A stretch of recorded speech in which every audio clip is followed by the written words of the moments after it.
오늘은 본 방송은요. 지지율 이야기를 한번 해보려고 그래요. 네. 첫 번째, 제가 제일 신뢰한다는 여론조사, 전국 지표조사, NBS. 야 오늘 나왔어요. 나왔어. K스텔 리서치, 코리아 리서치, 한국 리서치, 엠브레인 퍼블릭 이렇게 회사들이 하는 여론조사에 드디어 지금 이게 응답률이요. 무려 30.1%짜리. 네. 그리고 다 전화 면접 조사예요. 다 전화 면접인데다가 그래서 가장 정확도가 높다는 여론조사입니다. 이게. 네. 문 대통령 긍정평가가 드디어 올해 처음으로 부정평가를 앞질르는 상태가 됐어요. 47%! 레임덕이 없어 지금. 레임덕이라고 막 써갈렸던 기자들 뭐 할래 너? 어? 야 47% 대통령이 어떻게 레임덕이 생기냐? 세상에. 여기 지금 보시면은요. 네. 여론 지지율이 네. 이렇게 막 긍정과 부정이 막 혼재되어 있다가 네.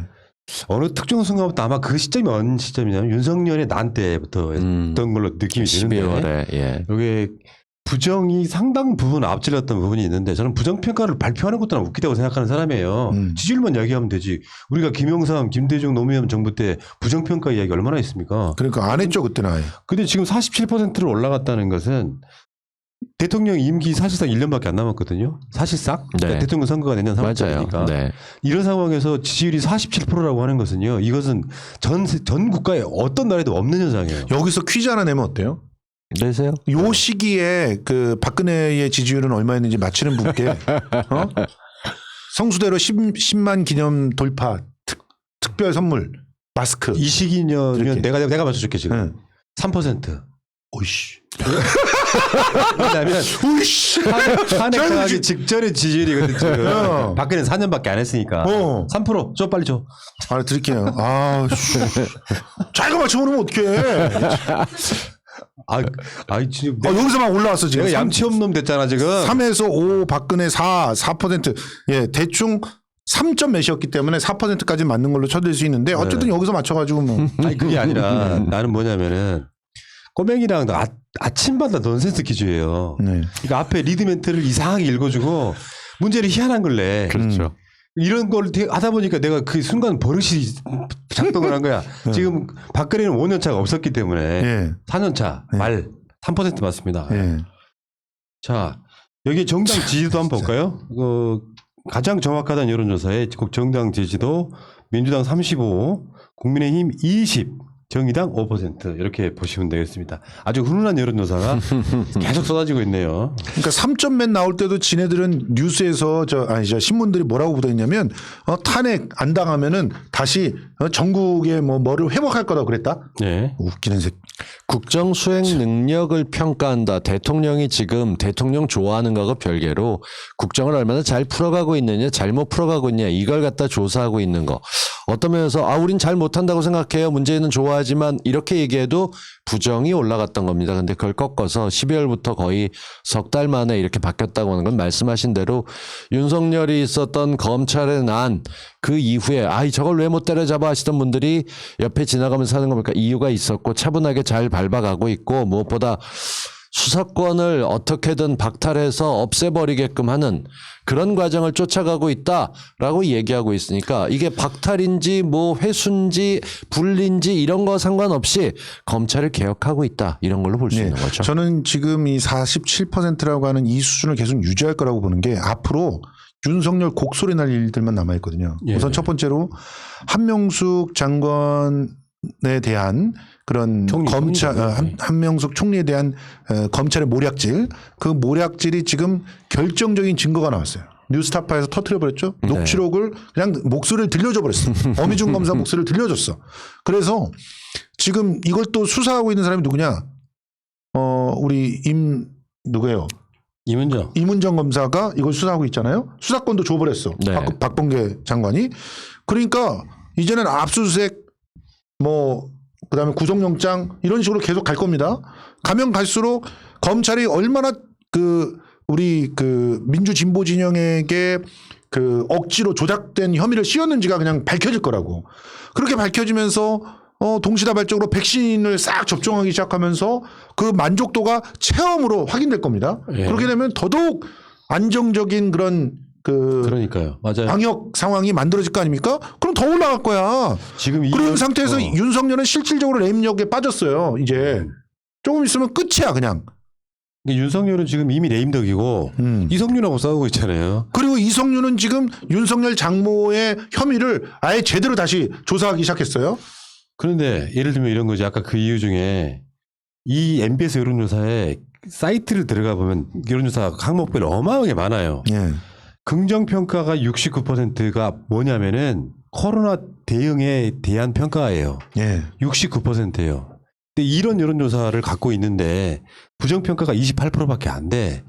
정부가 아무리 꼴보기 싫어도 이 말한 28%가 소위 말하면 30% 과하게 접근하고 있잖아요. 그렇죠. 저쪽은 문재인 대통령이 잘하든 못하든 싫은 사람들이고 무조건. 나머지 있는 사람들이 지금 문재인 정부의 방역에 대해서 69%, 약 70%가 잘하고 있다고 평가하고 있는데 이 지지율이 어떻게 떨어뜨려요? 예. 선제적으로 조치를 해서 거리두기를 불편하고 자영업이 어렵다 이런 얘기를 가지고 야당 후보들 굉장히 공격을 많이 합니다. 의원들도. 근데 국민들이 체감하기엔 이렇게 하고 좀 적극적으로 불편하고 어려운 건 사실인데 사람들 생명을 살리기 위해서 부득이한 조치였다는 게 생활 속에서 공감이 되는 거예요. 국민들도 그렇죠. 이제는 폰 열고 보게 되면 전 세계에서 인구 대비로 엄청나게 많은 사람들이 죽고 있다는 게 나오는데 그렇죠. 대한민국만 거의 예외다쉽게 독보적으로 앞서가고 있어요. 이건 정치가 다르기 때문에 된 거거든요. 이스라엘 보세요. 너희들이 그렇게 찬양하고 주여 그러면서 그냥 사랑했던 이스라엘이 지금 4천 명씩 나와. 확진자가 몇 명이 죽은 줄 알아?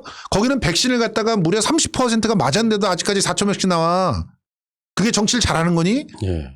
놀랍게도 또 이 MBS 조사에서 대통령에 대한 긍정평가가 한꺼번에 5% 상승합니다. 그 굉장히 높은 겁니다. 어마어마한 거예요. 꺾여서 이게 5% 올라 이게 20%대나 10%대라면 5%포인트가 올라가는 게 별게 아닐 수 있습니다. 근데 그 전까지 아니다가 그래 내가 버팅기고 잘 못한다 했지만 이쯤 되면 잘한다고 인정할 수밖에 없다라는 폭으로 확 뛴 게 5%포인트가 되는 거죠. 인정 이렇게. 그러니까 되는 아까 초반에 나경원 이야기를 왜 했냐면 저런 정치인들 때문에 예. 야 얘네들한테 무슨 서울시나 정권을 맡길 수는 없겠다라는 대안이 없는 상태다 보니까 이제는 민주당 주자 중에 누구한테 줄 것이냐라고 하는 그런 분위기로 가고 있는 게 맞아요. 사실이잖아요. 예.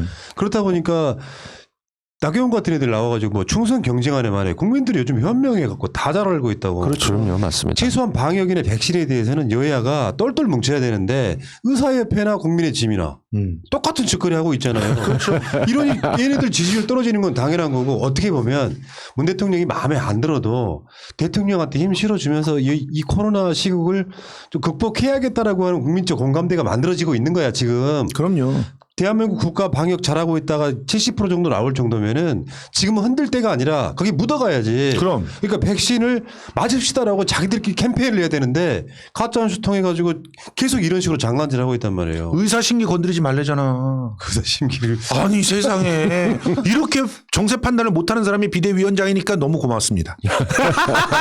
감사합니다. 예. 너무 좋아요. 예. 위기 때 국민들은 어떤 식으로든 지도자 밑에 뭉치게 돼 있습니다. 근데 지도자가 위에서 하는 게 아니라 같이 앞서가고 필요하다면 내가 먼저 백신을 받는 솔선수범을 할 수도 있다. 하지만 그 진행되는 상황을 보고하겠다라고 얘기하면서 살기 위해서 이게 무조건 살 길이다가 아니라 거리두기 유지하고 마스크 끼고 그리고 본인 스스로 청결하게 관리하게 되면 자갈 나갈 수도 있지만 그게 힘든 집단 요양시설에 있는 어르신들부터 먼저 걱정을 덜기 위해서 하겠다. 이런 마음들이 정말 많은 사람들의 마음을 움직이고 있는 거예요. 여기에 마지막 카운터 펀치가 전국민 재난지원금인데.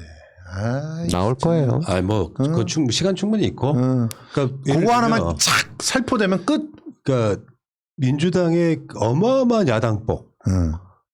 어떻게 보면. 야당. 근데 만약에요, 이제 다 코로나 덕이라고 이야기하는데 반대로 한번 생각해 봅시다. 문재인 정부가 코로나 방역을 못했다고 생각해 봐봐. 지금 지지율 3% 나와. 작살났지. 지금 지지율 3% 탄핵 나온다고. 당하고 뭐 진짜. 근데 그 잘한 방역을 못했다고 하고 OECD 성장률 1위 국가를 찍은 나라에서 경제가 어쩌고 저쩌고 이야기해버리면 얘네들이 그냥 딴 나라에 살고 있는 거예요. 그럼요. 그러니까 노무현 대통령 때나 그 발목 잡기를 징글징글하게 했던 걸 아는 국민들 입장에서는 쟤네들이 조금만 삐딱하면 저 새끼들 발목 잡기 하는 그 국민들한테 계속 선동해봐야 30%만 움직이고 있는 거야. 솔직히 말해서 언론이 기계적 중립만 지켰으면 70%다 이렇게 얘기하시는 구독자들이 계신데 70%는 좀 너무했고 69%. 69%라니까. 생각이 음탕해 이 양반 지금. 왜? 69. 아, 예. 이 사람들이 담배를 끊으면 예. 이렇게 됩니다. 예. 그렇습니다. 국민들이 보통 재난 같았으면 내가 하면 더 잘할 텐데를 먹히기도 할 거예요. 근데 지금 각 시당 후보들이 경제 얘기하고 딴소리합니다. 이유가 안철수만 유일하게 코너란을 위해서 위원회를 설치하겠다라고 얘기하는데 그 듣는 사람들이 고개를 절레절레 흔들죠. 그렇죠. 위원회 하면 결정되는 것 없이 시간만 끈다. 이게 대한민국의 위원회라고 했고 지금 질병관리본부가 잘한다. 질병관리청이 돼서 더 잘한다는 얘기가 너무너무 많이 나오는데 맞아요. 혼자만 업데이트가 안 되고 있는 거예요. 이렇게 낡은 분께서 꼭 시장을 하겠다니까 비교가 될 수밖에 없는 예, 거죠. 그러니까 보통 남 얘기를 이렇게 안 듣는 사람들은 업데이트가 느릴 수밖에 없어요. 다 안다 생각하고 나 그 정도는 알아 해가면서 얘기하는데 금태섭하고 안철수하고 2차 토론 안 할 줄 알았는데 결국 했습니다. 근데 2차 토론 하고 나서 나왔던 얘기 중에 아주 디테일하게 몇 가지 얘기를 금태섭이 안철수를 건드렸어요. 그랬더니 안철수의 답변은 제가 국무회의 들어가면 해결할 겁니다 하니까 그렇게는 안 되고요 하고 참교육을 시키는 거 보면서 박근혜랑 똑같은 얘기하네. 점점 닮아가요. 토론이 많아지면 많을수록 보수는 나경원도 그렇고 하고 박근혜로 닮아가요. 예. 내가 한다니까요. 할 수 있다니까요. 근데 국민의 짐 입장에서는 절망적인 게 이 지지율이 올라가는 추세가 보궐선거 코앞에서 지금 이러고 있는 거 아니에요. 그렇죠. 40일 남았는데. 여론조사는 추세라는 게 엄청나게 무서운 거거든. 근데 지금 이 MBS 이 조사를 보니까 보궐선거 성격에 대해서 물었는데 대통령 선거 전초전 성격에다가 46, 행정수장 선출 선거가 39. 이게 상당히 박빙스러운데 재보궐선거에 대한 인식이 어떻게 되느냐 물었더니 국정 안정론에 43%, 정권 심판론에 40%예요. 이것도 사실은 뒤집어진 거예요. 계속해서 정권 심판론이 높다. 물론 이전에 굉장히 많은 여론조사들이 그걸 유도했을 가능성이 높아요. 뭐 그럼요. 코로나가 어쩌고저쩌고 윤석열이 어쩌고저쩌고 막 하면서 물어봐. 그러면 국정 심판이 높긴 했지만 어쨌건 이 MBS 가장 정확하던 이 여론조사에서는 국정 안정론이 정권 심판론을 또 앞서고 있습니다. 예. 앞설 수밖에 없어요. 지금 상황에서. 그다음에 보궐선거에 차기 대선 영향을 물었는데 영향을 미칠 것 77%, 영향을 미치지 않을 것 18% 정도예요. 지금 그 퍼센트 때문에 국민의힘당이 굉장히 고민하고 있는 겁니다. 자신이 내세우는 사람들은 국민의힘당에서 후보를 냈으면 좋겠다. 근데 개인으로는 안철수를 지지한다. 그러니까 가장 중요한 건 안철수가 국민의힘당에 들어가면 그걸로 될 것 같지만 걔들은 또 그 계산이 복잡합니다. 그렇게 안 되고 있는 사이에 나경원은 국민의힘당이 이번에 되게 무리한 게 거의 이틀에 한 번 걸로 모든 토론을 다 벌였습니다. 근데 그 과정에서 튀어나온 거는 정말 BBK의 악몽처럼 네. 이현주가 박형준을 물어뜯고 그렇죠. 그 다음에 이해가 안 갔대요. 오신환한테도 물어뜯기는 나경원. 맨 마지막에는 잘근잘근 조은희는 씹었고요. 그 뒤에 이어서 오세훈까지. 오세훈도 숫자 잘 못 외거든. 그러니까. 근데 오세훈이 하는 얘기를 돈을 어디서 꺼내시게요. 이게 다 꼬리표가 달려있어서 몇 천억밖에 안 되는데 주는 돈을 1조 몇 천억 어디서 한다니까요. 그러니까 어디서 하실 거냐 했더니 제 공약을 잘 읽어보시고요. 이러면서 도망가는 모습이 보이는 거죠.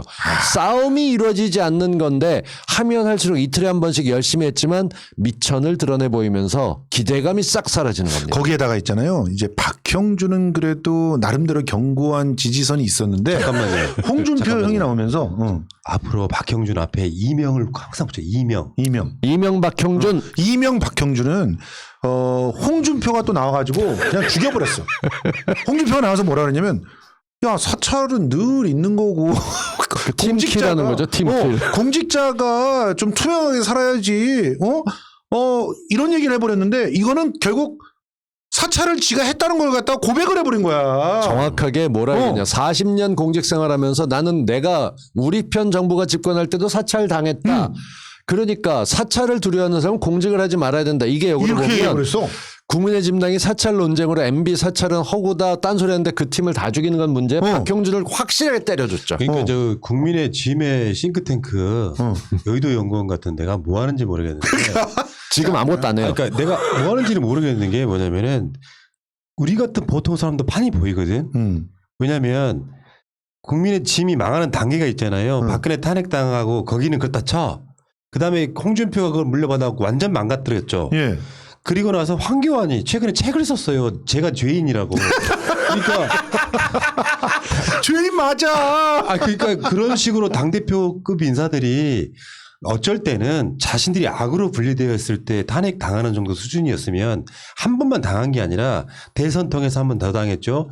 지방선거 통해서 한 번 더 당했죠. 총선 통해서 완전히 망했잖아요. 그러면 전략을 바꿔야 돼. 그렇지. 방역 같은 거 막 도와. 그래가지고 국민의 지임 이런 국회의원들 나서가지고 우리가 먼저 막겠습니다. 국민 여러분 막 이런 선동을 하는 게 아니라 홍준표 때나 황교안 때나 지금이나 전략이 똑같잖아요. 그렇죠. 그러니 국민들 입장에서 보면 이 사람들이 그 여의도 연구원이 알아야 될 게 이 사람들이 한 100년 정도 석고 대제를 하면 모를까.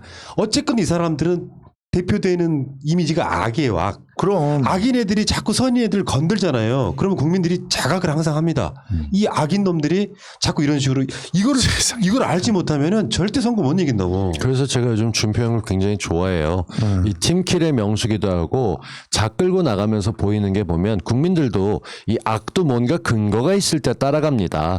근데 합리적이지 못하고 그냥 덮어놓고 나쁜 짓만 하고 있는. 예컨대 의사협회가 난리칠 때 다른 건 몰라도 의사협회 주장이 맞다 치더라도 백신 가지고 볼모로 삼는 건 옳지 않다라고 지적해 줄 만한 사람이 없고 황교안이 책을 쓴 게 오히려 그나마 보수들이 김무성이 왜 지금 야인으로 있겠어요. 뭐가 됐건 자기 스스로 총선 대선 안 나간다 해가면서 그래도 그쪽을 보수 살려보겠다고 하고 있는데 하다못해 황교안도 질 거 알면서 종로 끝까지 뛰었잖아요.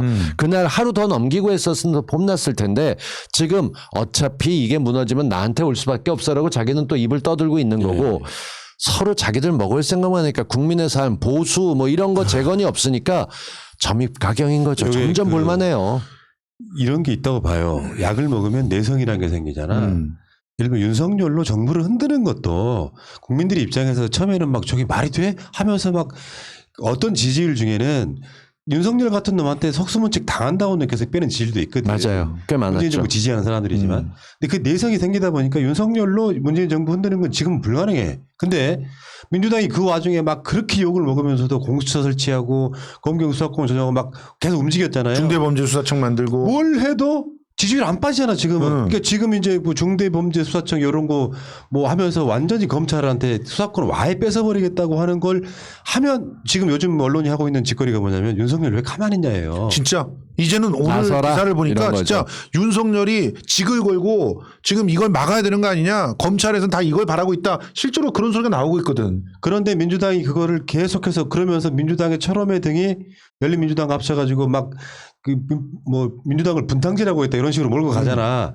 이럴수록 그냥 통과시켜야 된다고 생각해. 그럼 사실 한쪽에서 제발 좀 나왔던 직을 걸어주세요. 여의도 찌라시 같은 경우는 이런 게 있었죠. 청와대에서 좀 시끄러운 그 수석 얘기가 나왔었을 때 신현수가 다시 복귀하면서 이건 참을 수 없다라고 만약에 직을 던졌다면 서울시장 선거도 반전이 일어날 수 있었다.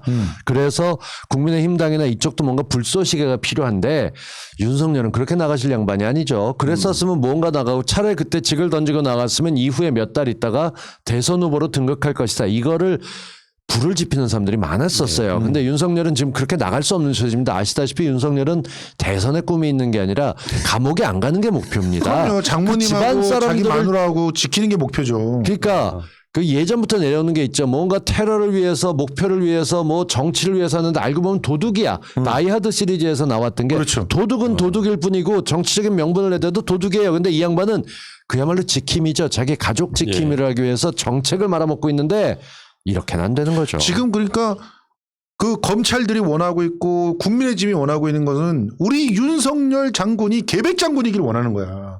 그런데 전부 연개소문의 자식들인 거야. 그래갖고 나라를 팔든 어쨌든 나는 나 혼자만 잘 살면 된다는 거야. 기가 막히다. 윤석열이 그러고 있어. 연결성으로 자식들이 다 해먹어 나라가 망한 거야. 완전히 말아먹었던 네. 이유들이 그런 거죠. 근데 지금은 우리가 단단하게 뭉쳐있던 게 그런 거 있어요. 우리 편인데 착한 거 아는데 너무 다구리를 당해서 얼굴에 피투성이가 되면 아우 난 못 보겠다 이렇게 외면하시는 분들 계세요.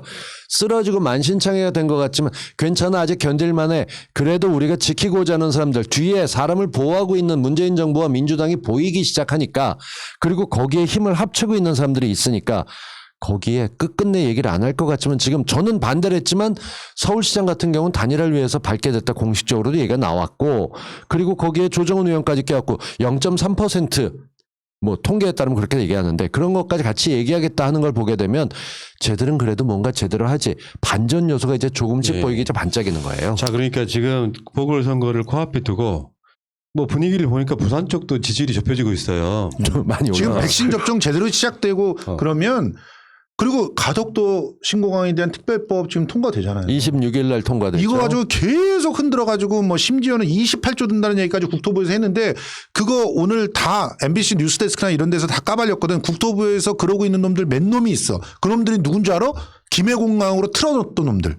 이놈들이 자기가 문책당할까 봐 계속 주장하고 있는 거야. 그게 다 까발려졌거든. 자, 부산 여러분 어떻게 하실 거예요? 김해공항으로 누가 틀었죠? 이명박근혜가 틀었잖아요. 이제 그건 알아 부산에서. 그 밑에서 그 실무했던 놈들이 지금 국토부에서 계속 28조 든다.